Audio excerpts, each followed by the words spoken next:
Cara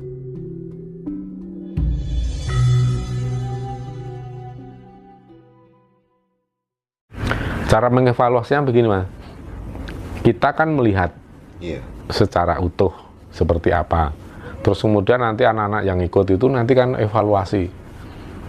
Beda-beda pendapatnya. Oh, tadi saya melihat itu kok tidak ada kepala.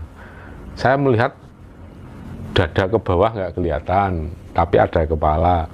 Saya melihat putih, saya melihat abu-abu misalnya. Nah, saya jelaskan, sebenarnya objek yang tadi lewat itu ya utuh. Cuman kan kemampuanmu yang belum bisa melihat sisi bagian atas, masih ketutup, yaitu itu namanya ya memang itu kemampuanmu, bukan objeknya. Jadi jangan buruk muka cermin dibelah gitu kan. Kita sendiri yang tidak mampu, terus kemudian objeknya yang dianggap wah nggak punya kepala, bukan begitu. Ada yang melihat hitam, ada yang melihat putih. Itu belum tentu hitam dan putih. Ya, itu hanya kemampuan masing-masing orang. Wong yang objek yang lewat itu sebenarnya tidak hitam, tidak putih, tapi ada yang melihat hitam, ada yang melihat putih. Ya. Nah, makanya itulah perlunya kita latihan bareng-bareng, kemudian nanti kita evaluasi. Oh, yang sudah melihat ini sekian persen ini. Terus nanti yang kita lihat warnanya apa. Nah, itu sudah bagus kalau bisa melihat kelebat. Nah, nanti kalau sudah bisa melihat kelebat, terus latihan terus, nanti akan ada peningkatan. Bentuk peningkatannya apa, Mas? Bentuk peningkatannya itu adalah objek yang makin utuh, makin jarang melihat objek gaib yang kepalanya nggak kelihatan, yang buntung apanya, itu makin jarang. Artinya kemampuan yang melihat secara utuh makin meningkat. Nah, nanti lama-lama, bahkan yang tadinya kalau nggak hitam ya putih, nanti lama-lama akan muncul warna, akan mulai ada colornya. Nah, itu artinya kemampuannya makin meningkat. Nah, cuman saran saya bagi sedulur-sedulur yang sedang berlatihlah di tempat yang gelap. Kenapa gelap, Mas? Karena untuk melihat di siang hari, kalau orang yang tahapnya baru latihan, nggak akan mampu. Karena objek gaib itu lebih mudah dilihat di malam hari. Jadi kalau berlatih yang di malam hari. Cari tempat yang sepi gitu. Iya, yang sepi aja. Kenapa yang sepi? Ya kalau di tempat yang agak ramai kan kadang ada lampu, banyak lampu, ada bayangan. Itu yang kemudian bisa mendistorsi. Jadi kalau mau yang murni, carilah di tempat yang jauh dari keramaian, jauh dari lampu-lampu ya. Karena nanti yang akan kelihatan memang realnya.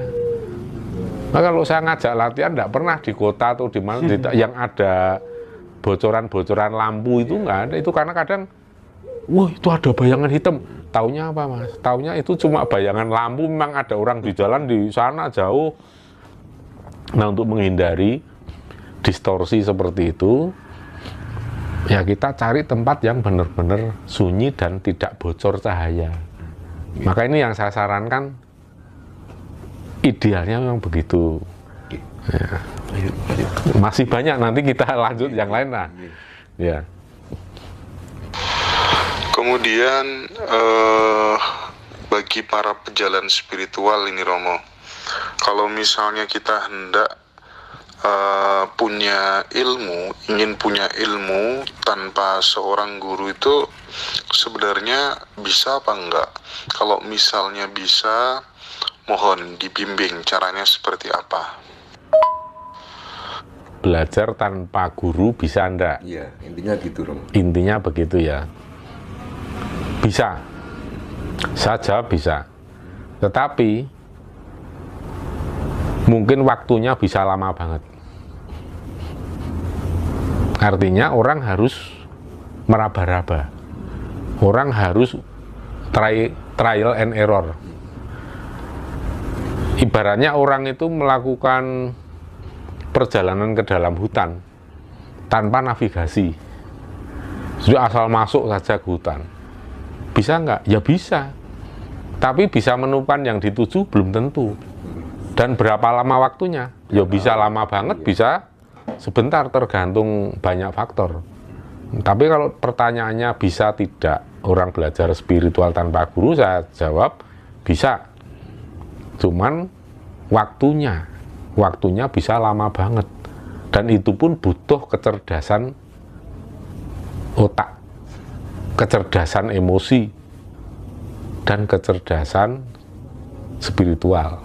Karena orang yang makin pandai mengevaluasi diri, mengoreksi diri, dialah yang akan makin cepat berhasil. Sebaliknya orang yang sulit untuk mengoreksi diri ya susah, Mas. Akhirnya waktunya lama banget. Ibaratnya begini, ada orang yang belajar 20 tahun tapi kemajuannya sangat sedikit. Ada orang yang baru belajar 2 tahun kemajuannya pesat. Nah, itu yang terjadi seperti itu. Makanya memang idealnya itu ada guru. Karena apa? Guru itu langsung bisa mengarahkan. Ibaratnya kalau sekolah itu ada kurikulum yang jelas. Kamu mau kemana? Mau belajar apa? Matematika. Kalau matematika itu ya ini loh yang harus dipelajari lewat jalan sini gitu. Seperti juga dalam spiritual. Ya. Kalau ada guru ya paling tidak bisa mengarahkan. Kalau saya pribadi, Mas, anak-anak itu saya arahkan, bukan saya berikan ilmu yang matang, tetapi saya berikan cara untuk mencari ilmu. Begini loh caranya agar kamu dapat ilmu, lakonono, kan begitu. Karena apa? Ngelmu iku kalakone kan dilaku, kan gitu. Oleh sebab itu saya tidak memberikan ilmu yang matang, tapi yo lakonono. Kalau ngelmu matang ya percuma, itu hanya seperti kita memberi makan, begitu lapar lagi dia nggak bisa nyari makan lagi. Tapi kadang ada juga gini loh, kasus kadang ada orang itu berguru, ya kan, dan punya kemampuan spiritual, tapi justru malah tingkah laku, perbuatannya kadang mirip-mirip orang stres gitu. Itu karena faktor apa, bro? Punya guru padahal. Iya, punya guru, kan banyak kan kasus di luar sana itu ya. Seperti itu. Nah, ini yang jadi persoalan, Mas, sekarang. Iya. Karena banyaknya guru. Iya.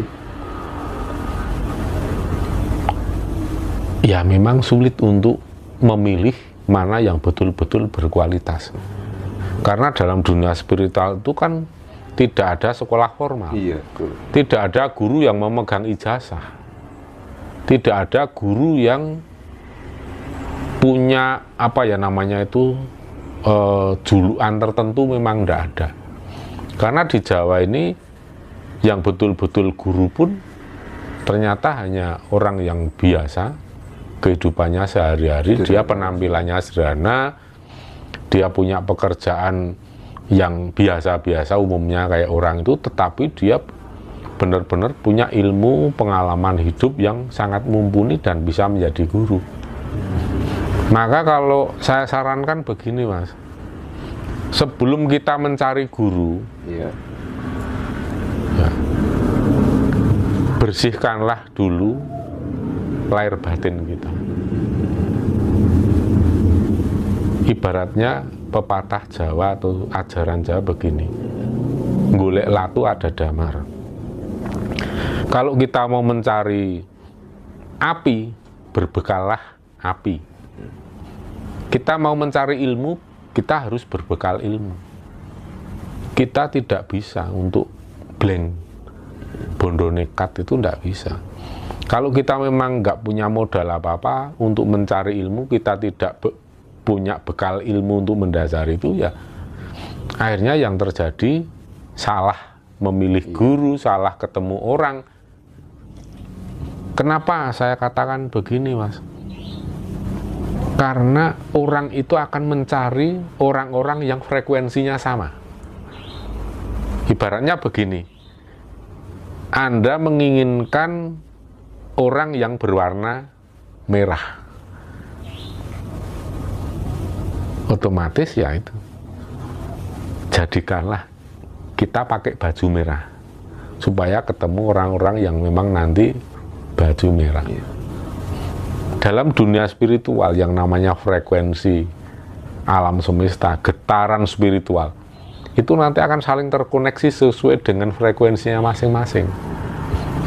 Maka kalau Anda ingin mencari guru untuk guru spiritual, bekalilah diri dalam hati ini adalah sikap yang tulus, sikap yang legowo. Itu dulu, sikap yang jujur. Dengan niatan seperti itu, ya, membekali diri tulus, jujur, legowo. Itulah yang akan menuntun diri kita untuk ketemu orang-orang yang memang klik sefrekuensi, tetapi hanya beda level. Sama-sama nadanya itu apa? Do, tetapi beda oktav, gitu loh kalau kita bicara di notasi lagu, begitu Mas. Anda ingin mencari guru yang bernada do, ya wes, awalilah dengan do yang do paling rendah, yang paling mudah, yang paling mampu kita lakukan. Do, ya kan? Nanti akan ketemu orang-orang yang bernada do-nya naik 1 oktav. Do, makin tinggi. Itu yang kita analogikan. Golek latu ada damar. Kita kalau ingin mencari guru yang benar, bekalilah diri kita dengan sikap yang seperti itu. Sikap yang santun, sikap tulus, jujur, lilo legowo. Karena ada Mas, saya itu sering banget orang datang kemari Mas. Wah, saya ingin berguru Romo. Kowe iki nek berguru nang kene, kowe iki kleru, salah alamat. Aku ki dudu guru, aku ki murid. Saya memang begitu. Saya ini murid. Kemana-mana saya kan berguru. Karo cah cilik ya berguru, karo cah remaja berguru. Lah kowe ndene arep sinau apa mbak aku? Kalau kita sudah merasa menjadi guru, malah saya nasihati ke orang-orang datang. Kalau saya merasa menjadi guru dan saya mengaku menjadi guru, jangan sekali-kali Anda berguru pada saya. Tahu ya artinya? Iya. Artinya ya Anda jangan berguru kepada orang yang mengaku dirinya itu adalah guru. Hati-hati. Karena guru yang betul-betul ilmunya tinggi dan mumpuni tidak akan berani menyebut dirinya itu sebagai guru. Dan nggak mungkin untuk mengaku sebagai guru. Dan tidak mungkin. Dan sekarang banyak orang yang menjuluki dirinya sebagai sat opo sat moto sat maha guru dan segala macam. Ya kalau saya ya miris ngelihat. Saya tuh membayangkan gini Mas, saya coba menamai maha guru sabda langit. Wah, saya jadi malu banget itu Mas. Wih, jadi kok kayak itu saya itu gimana ya? Wong sakit jiwa tuh. Saya ya kayak gitulah, cobalah untuk kadang ya ndagel karo awake dhewe lah gitu. Coba kita bayangkan. Kan wagu banget. Maka kalau ada orang yang seperti itu ya ngaku-ngaku sebagai guru, malah justru hati-hati. Oleh sebab itu makin sulit mencari orang yang benar-benar guru. Kenapa makin sulit? Ya memang itulah